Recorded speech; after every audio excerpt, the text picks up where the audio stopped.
tosepeli pour la présence na bino parce que sans bino moi pe bana ba vivre sans les prophètes Emmanuel Dodi. Amen. Yangwana toza na esengo po toyebi ke boyaka déjà. Ah ouais. Tomona ka bino boye lisusu nzambe ya bana ba orphelin apambola bino.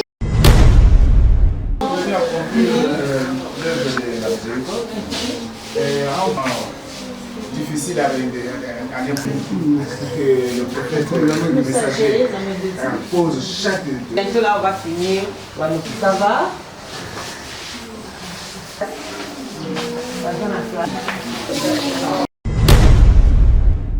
Je suis miséricordieux. Et un miséricordieux, c'est celui qui manifeste les œuvres de la miséricorde, les œuvres d'amour, aller vers les démunis, les délaissés, les abandonnés, les malades, les prisonniers, aller manifester les œuvres de la miséricorde. Et le prophète messager, la grande vision qu'il a reçue, c'est Dieu lui a enseigné 4 fois par an. En tout moment, on va partager joie, on va partager nos besoins, on va zana le col en tant que parents, donc on tika bana boé, tous à l'ensemble na bana, on va zala na souci, mon côté na problème, mon côté à kobando raisonner.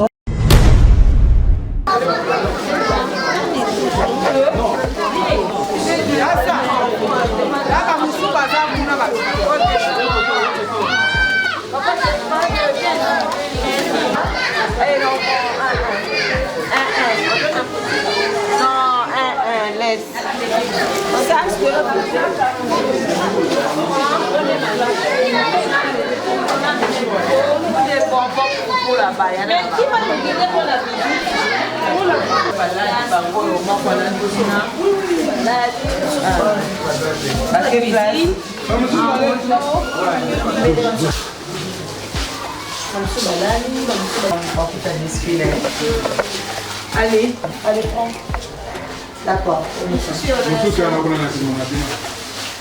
Alors, tout un biscuit, allez, prends un biscuit. Ngoma mabunza na kapela banyama ngulu banyama mtamsana bashaba azana bolingwana te mutazana miséricorde kwa prophète Emmanuel de Dazate po to yaka 4 fois na année moko Père Igo aoyebisa yo peut-être ngapi na moni première fois mais na l'autre jour na image première fois mais faut yeba ke basala nzambe bazala bolingo te ba générateur basambela bato dozana o atonda miséricorde des prophètes Emmanuel Dodi. Vraiment, naebi on a lobaki na bandeli o eza pour la 1e fois. Merci lisusu pour naye nzambe abakisela lisusu yebele pour à la longue lisusu to continuer au monaye de temps en temps.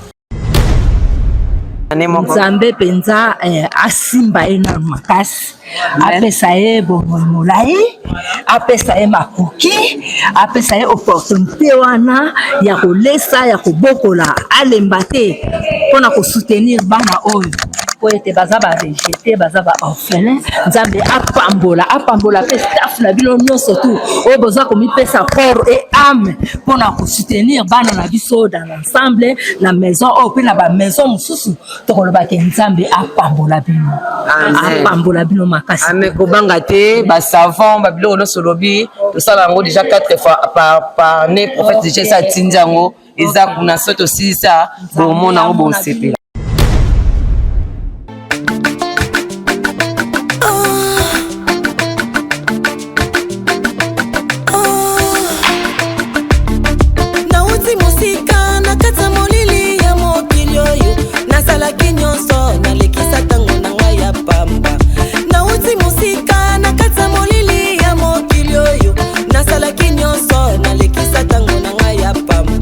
Nafinga kotola bato na bibana mibali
kotia minoko motole ya bonganga oyo esomba lobiko mpona biso ye robe ya motene yango elembo ye nakomikaba po ete yo nanga tobika ye kanga mokonzi ena bongina lokumu peke mbonganga na biso polo yese kanga monene kanga na biso ye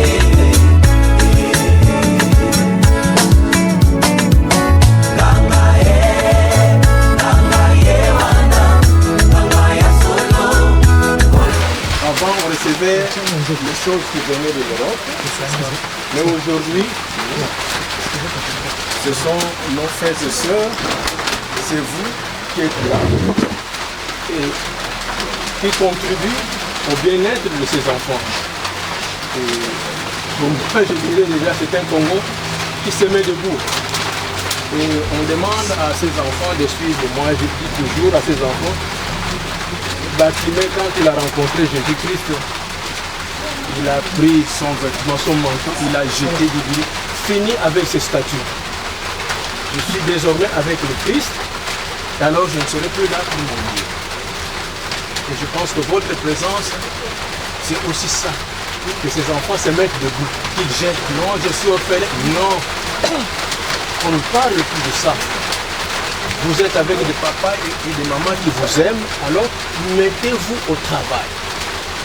Valorisez les capacités que Dieu vous a données, comme Joseph, vendu par ses proches, mais il n'est pas resté là toujours en train de... Non, en Égypte, il a bataillé et il a occupé des fonctions et grâce à cela, voilà, il a aidé ses proches, pardonner et les aider. Et vous aussi devrez suivre cet exemple-là. Donc, un grand merci. Sapimoko et Betagambundate. Donc, quand vous venez pour moi, et je dis toujours au Père, oh, regarde comment Dieu vous aime, comment Dieu aime ses enfants, comment il veut qu'ils puissent devenir des Joseph pour leur famille, pour notre pays, la RDC. Et nous continuons toujours à prier pour vous, pour que là où vous avez enlevé, que Dieu puisse bénir, que Dieu puisse combler. Et c'est ainsi que nous pouvons ensemble témoigner réellement que Dieu est parmi nous et qu'il réalise ces miracles. Donc un grand merci. Vraiment, je suis plein de joie et je rends grâce à Dieu à chaque fois que vous venez nous rendre visite. Au nom du Seigneur Jésus, nous bénissons ce jour, un grand jour pour nous. Les jours où nous venons accomplir ton œuvre, parce que vous nous avez recommandé par l'entremise de ton envoyé, le prophète Emmanuel. Nous recommandons tout le temps que nous aurons à passer enseigné entre cette puissante main. Laisse que l'esprit familier qui anime les prophètes puisse nous conduire, s'animer et gérer notre temps au nom du Seigneur Jésus. Amen. Amen. Parce que ça, nous sommes toujours dans la continuité des œuvres de la foi. Et aujourd'hui, nous sommes de ceux-là qui sont fidèles et qui respectent l'engagement sacré. Pour nous, c'est quel engagement sacré que nous sommes venus honorer vis-à-vis du Seigneur. Par rapport au psaume 41, versets 1 jusqu'à 4, il est écrit « Heureux celui qui s'occupe des pauvres. Dans les jours de malheur, l'Éternel se souviendra. » Voilà pourquoi, pour nous, tel que notre visionnaire a révélé ces choses, quand il a croisé Dieu, Dieu lui a parlé et je te confie la mission d'aller prêcher le salut, la résurrection des morts et la vie éternelle. Mais ce salut-là doit être assis sur la miséricorde. Allez aussi manifester, enseigner l'Église à demeurer dans les œuvres de la miséricorde. Parce qu'il est écrit, soyez miséricordieux comme moi votre Père, je suis miséricordieux. Et un miséricordieux, c'est celui qui manifeste les œuvres de la miséricorde, les œuvres d'amour, aller vers les démunis, les délaissés, les abandonnés, les malades, les prisonniers, aller manifester les œuvres de la miséricorde. Et le prophète messager, la grande vision qu'il a reçue, c'est Dieu lui a enseigné 4 fois par an que l'Église doit manifester les œuvres de la miséricorde. Voilà pourquoi chaque le 25 mars, nous devons être là, qu'il pleuve ou qu'il neige, parce que c'est un engagement sacré. Chaque le 25 juin, nous devons être là. Chaque le 25 septembre et chaque le 15 décembre. Voilà pourquoi nous sommes venus représenter toute une grande communauté. Nous sommes seulement un échantillon et nous représentons les affranchis d'ici dans le pays et ceux-là qui sont à l'extérieur du pays, qui se sont joints à nous dans de tels moments et aussi ne sont pas restés vraiment en train de croiser les bras. Ils ont aussi participé, quoiqu'ils sont à distance. Ils ont envoyé aussi leurs dons en espèces. Voilà pourquoi nous allons vous remettre ces dons-là qui représentent l'amour de toute une communauté envers ces enfants. Que ces enfants sachent que même s'ils ont perdu leurs parents physiques, mais Dieu est toujours proche d'eux. Voilà pourquoi il a suscité un homme, un grand visionnaire, le prophète messager Emmanuel Dodi, avec toute une communauté qui sont toujours à côté de ces enfants pour leur apporter un soulagement, un confort, surtout l'amour. Parce que ce que nous donnons, la nourriture, ils peuvent manger, ça peut passer, les amis, ça peut être isé, mais l'amour que nous portons envers ces enfants, ça va demeurer éternellement.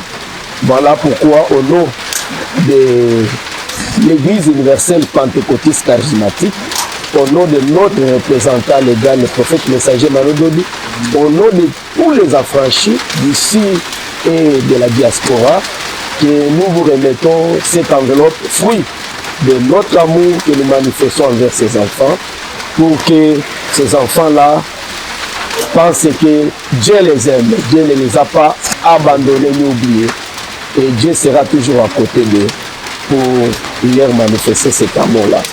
Et comme il est écrit, que la main gauche ne puisse pas savoir ce que la main droite pose comme œuvre. Nous ne pouvons pas révéler le montant. Ce n'est pas de notre habitude. Ce que nous faisons pour le Seigneur. Et vous-même, vous allez constater que chaque fois que nous venons, à chaque date, le prophète, avec les soucis qu'il a, il améliore toujours. On ajoute encore l'enveloppe parce qu'il veut que ses enfants puissent mieux vivre. Parce que parmi ces enfants, il y aura des prophètes, il y aura des pasteurs, il y aura des ministres, il y aura des docteurs. Et c'est ces enfants qui vont nous remplacer dans la continuité de cette œuvre de la miséricorde. Recevez cette enveloppe avec amour au nom du Seigneur Jésus. Amen. Amen. Je salue, comme vous venez de le dire, c'est au-delà de cette enveloppe. Au-delà, Dieu, au-delà se trouve votre affection pour ses enfants. Et ça, personne. Mon père disait, je vous donne la nourriture, je peux mais ce qui restera en vous, ce n'est pas cette nourriture, ce ne sont pas ces de la vie, mais ce que j'ai fait pour vous. L'amour dont je témoigne, c'est cet amour que j'ai reçu de la part de Dieu et que j'ai partagé avec vous. Alors, inspirez-vous de cet amour. Grand merci pour ce que vous faites pour nos enfants. Et nous ne manquerons pas toujours de conscientiser ces enfants, vous qui se mettent à l'œuvre. C'est vous qui se mettez, lève-toi. C'est ça que je dirais. C'est un mot de cette enveloppe. Levez-vous, longola, liboko nalitama. Mettez-vous au travail, le Seigneur est avec vous et vous réaliserez des merveilles. Un grand merci. Et de nous, de notre part, le Père en partant, il a laissé une note pour dire merci à tous ce que vous faites, grand merci à Dieu qui ne cesse de toucher les uns et les autres pour se mettre à son service. Dieu, nous ne le voyons pas. L'amour de Dieu, bon, mais c'est à travers vous que cela se concrétise. Alors quand vous venez nous visiter, moi je pense toujours à ces 3 personnes qui allaient rendre visite à Abraham. Tout triste, pas d'enfant. Mais c'est Dieu, quand est-ce qu'il va réaliser sa promesse? Mais en recevant ces gens-là, voilà toute une source nourrie de bénédictions, comme aujourd'hui il est en train de pleuvoir. Alors ne mettons pas de parapluie pour éviter que cette pluie puisse nous embiber et changer. Et ma pamboli manzambe et côté la biso poto comme abatiasi. Des gens qui savent sortir et prêcher la bonne nouvelle par des actes concrets. Que Dieu soit loué.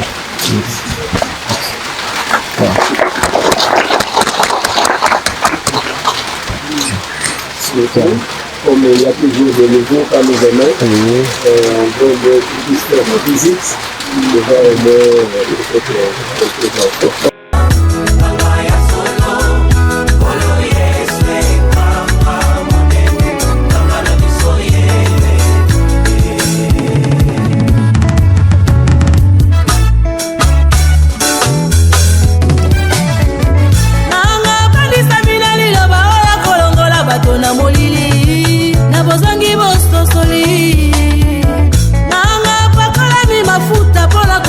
bato na bosomi na délivrance totale et parfaite ekomitango nganga mokonzi asala mosala kopesa biyano na mituna bandimi bamitunaka kozwangisa libota na nzambe kati na bosolo pour les saluts des âmes nanga nzambe wana nanga nanga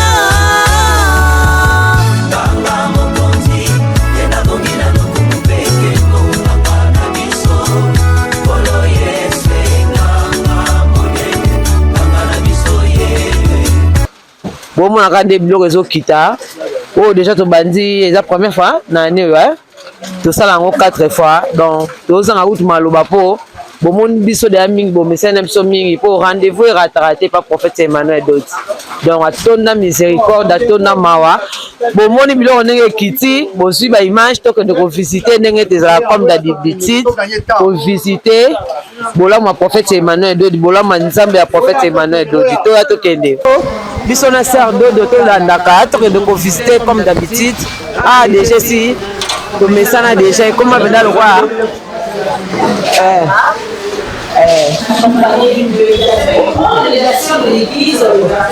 oh nzungu elamba 4 sac à l'eau sœur Dodo oui 4 sac à l'eau comme d'habitude ekoma ndaku nanga ekotaka 4 sac à l'eau puis si faut so ba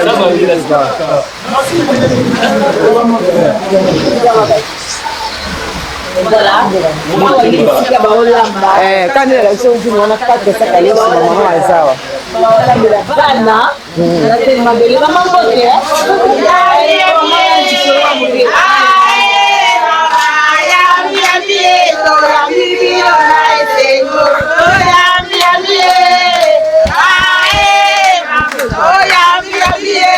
tosepeli mpo na présence na bino parce que sans bino moye mpe bana bavivre sans le prophète Emmanuel Doti. Amen. Yango wana toza na esengo mpo toyebi ke boyaka déjà tomonaka bino boye lisusu nzambe ya bana baorphelin apambola bino. Amen. Toza na esengo komona bino. Amen. Bisika ebimi ezonga lisusu. Amen. Atuka tosepeli mingi mpona prophète na biso Emmanuel Doti. Emmanuel Doti. Ah, merci. Attends miséricorde. Vraiment, tomonaka maman. Eza mbala liboso te tomonaka bino. Voilà 4 fois par année boyebi. Tango na moni bino moite na bimba moko il faut na yamba bango pe na koyemba. Amen.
mingi ya koloba eza te tosepeli mpona visite na bino na kati na biso bana biso basepeli na présence na bino eza esengo soki bozoya kovisite bana boye en tout moment po bapartage joie nyonso oyo bapartage na besoin oyo baza nango lokola en tant que baparent tokotika bana boye te tozala ensemble na bana po bazala na souci moko te na problème moko te ya kobanda oraisonner.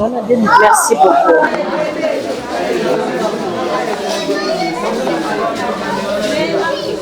Mama, botika basaki boza nango. Boya kosunga ya na ete na kobalika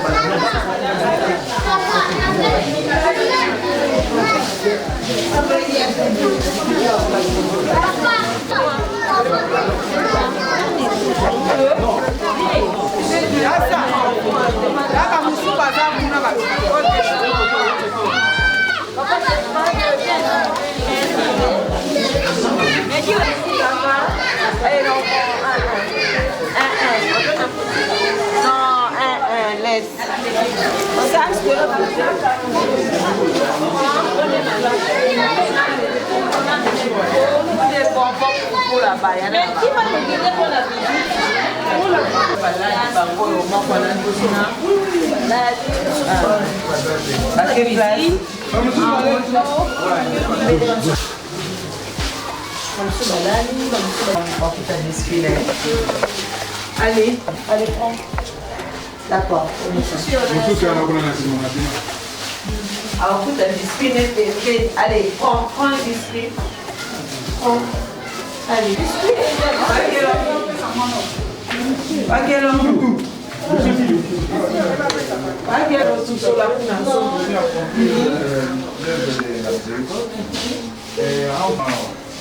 Difficile à le prophète, le messager pose chaque. Bientôt là, on va finir. Ça va?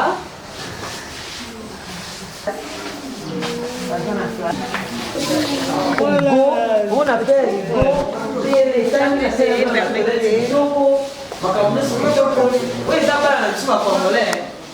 biso bakongole mutu moko bango so mundele te mutu ayedaka bango na le prophète Emmanuel II de tona miséricorde comment lelo mbula ezali tozalaka awa mpona arrosé, il faut bien parler. arrosé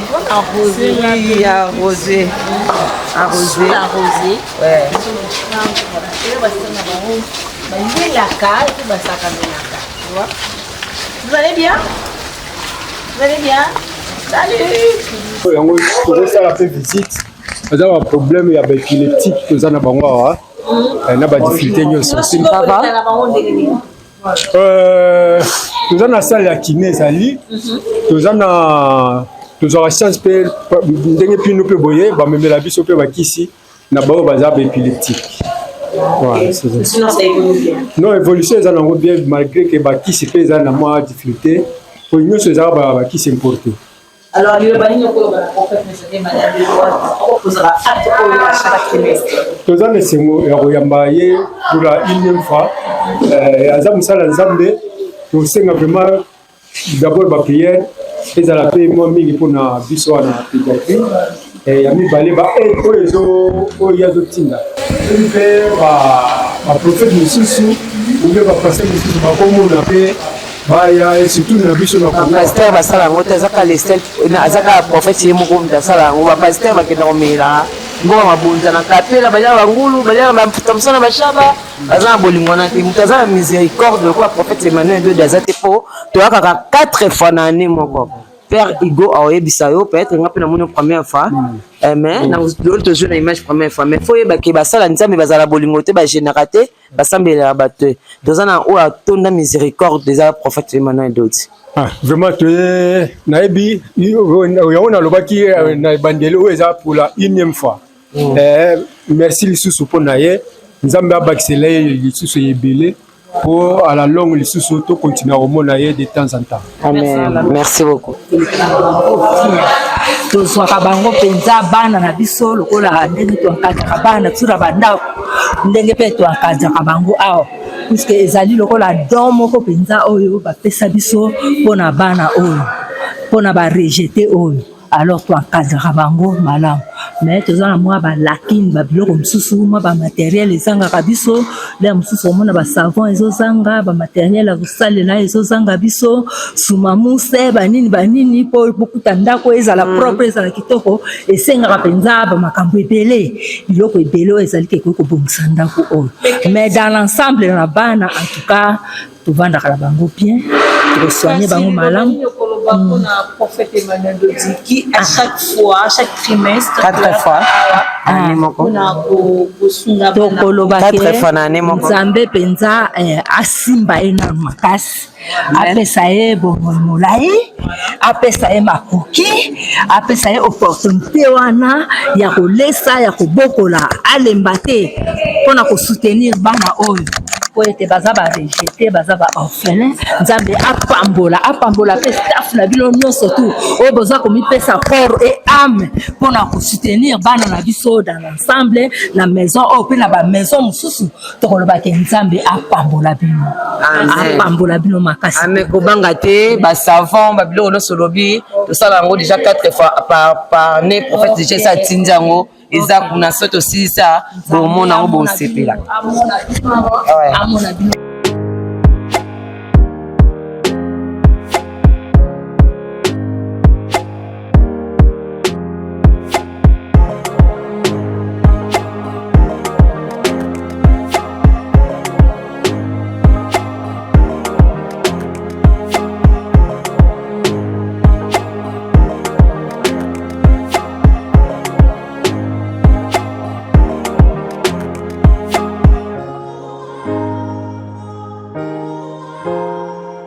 Je ne pouvais pas supporter qu'il y ait des gens qui vivent dans ces conditions. Les enfants avec les gens avec des donc ils sont nés comme ça, mais c'est inadmissible.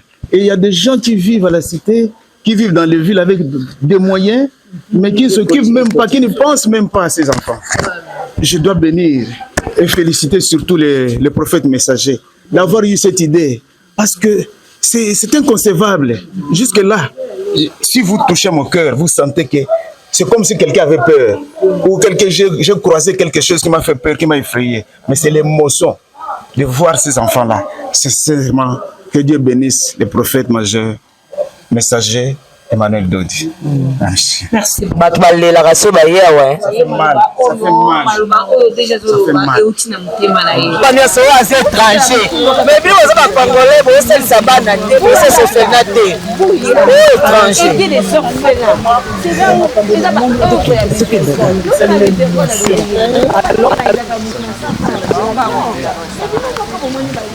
L'enveloppe. Vivre et non vivre. 4 fois. Chaque trimestre. Qui peut faire ça? C'est le messager.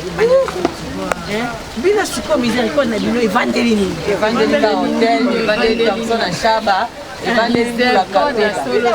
Évangélie va ser na hôtel.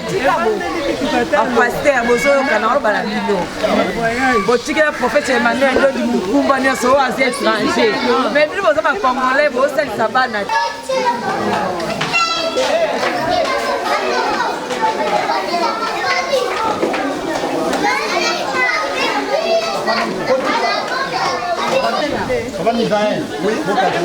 Étranger congolais zawad. Pasteur congolais zawad. Ka ngudu na kapela. En tout cas papa Emmanuel. Papa Dodi.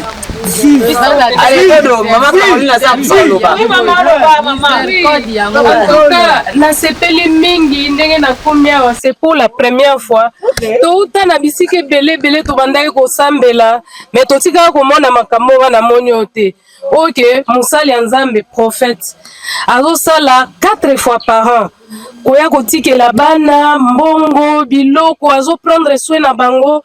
Donc nulle part na église moko te bisika touta natikala komona boye te natikala komona te oyo nde bonzambe oyo nde mosala Nzambe oyo nde mosali ya Nzambe oyo nga nayebi.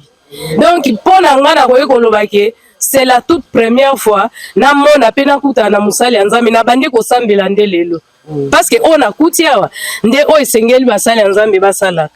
En tout cas prophète Emmanuel Dodi Nzambe amona yo oza musali ya Nzambe oza nde Nzambe na kati ya bato Merci beaucoup. Merci beaucoup. Ndeti to sambela te. Maman prophète Emmanuel Dodo sala mo ndeti bando sambela ndeka mikolo. Ndeti pona nga na sambe ndelo pe na mona. Ndeti ba église a Congo ba sambela te. Miséricorde ndelelo. Obike. Banda prophète pendako aya penza motinda mopona batinda e. Bande osambela ka mikolo. Et quand même, Jésus comme Makiona, Jova, Fodje. Oui, merci beaucoup. Je crois que ce n'est pas la première fois, Toyawa, et ça ne sera pas aussi la dernière fois. Bon, nous sommes déjà les habitués. Nous sommes là pour représenter premièrement les guides spirituels, les prophètes messagers Emmanuel Dodi et toute la communauté des affranchis d'ici et d'ailleurs. L'objectif c'est quoi? Surtout ceux qui to senga qui presse zala parce que c'est par vous bato bakomaki ate bakomona makambo esalamakya et c'est par vous bato wana bako comprendre le pourquoi les prophètes azo senga bango basadere na ba œuvre ya miséricorde.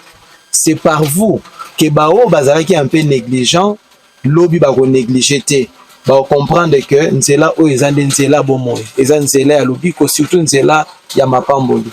Ça ne sert à rien aux ambongo no sala tapage okende kopesa batu babenga yo mopao babenga yo je ne sais pas qui aussi longtemps ils en a bateau basengeli ko bénéficier na biloko wana pour que vie na yo et demeurer vraiment dans une bénédiction. Alors moi je crois que image nabino na ba commentaire nabino et ko interpeller bato belé bala nanzela prophète Emmanuel Dodi et pour que lobby pourquoi pas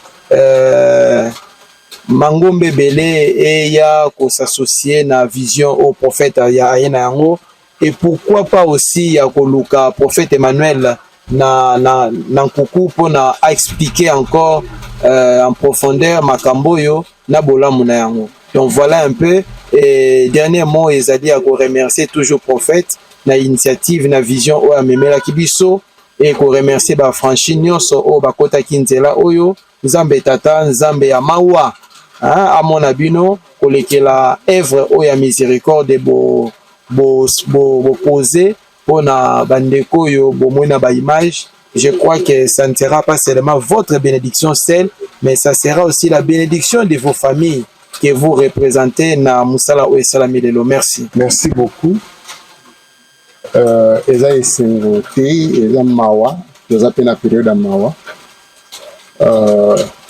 Kokoma na ngai ya liboso yango awa nayokaka kaka mama koko me nakomi lelo quand nayoki vision ya guide spirituel naye ko vivre importance na ona valeur parce que ezali moma moko e ndenge toma uti koloba biso toza juste un petit groupe toye ezali ba image bozozwa na malobo yozokuta awa ekende pe epesa bandeko mosusu courage bisika nyonso bazali awa na Congo pe na libanda epesa pe bato mosusu oyo baza affranchi te baya pe bakota basala na vision ya guide spirituel.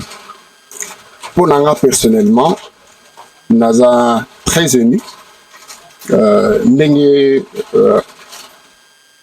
apôtre to Charlebi eza liboso de kozala sokati mais au moins namoni raison pour laquelle il faut te demeurer na miséricorde. Dieu.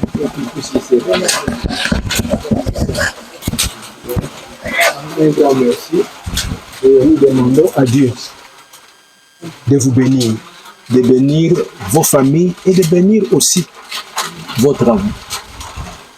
Tout ce que vous faites, que la main de Dieu soit au-dessus. Et pour que par ce travail, vous montrez comment vous êtes en train de transformer ce monde selon la volonté de Dieu, selon la volonté du Créateur.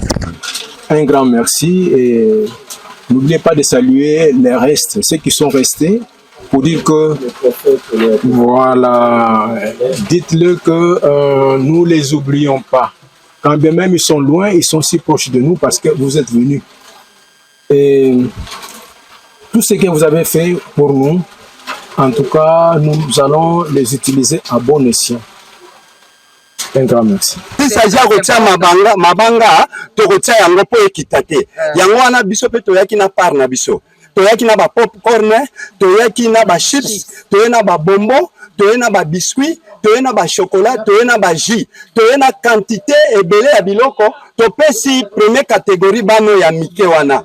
Bon, deuxième, troisième catégorie baza na école. Ceux qui baillent, bakopesa pe bango. Voilà. Tout le biloko est belé. Et il est belé enveloppe pe ya kotonda, ya poids. Oh, le prophète Emmanuel Dodi, ayaki kotikela. Vraiment.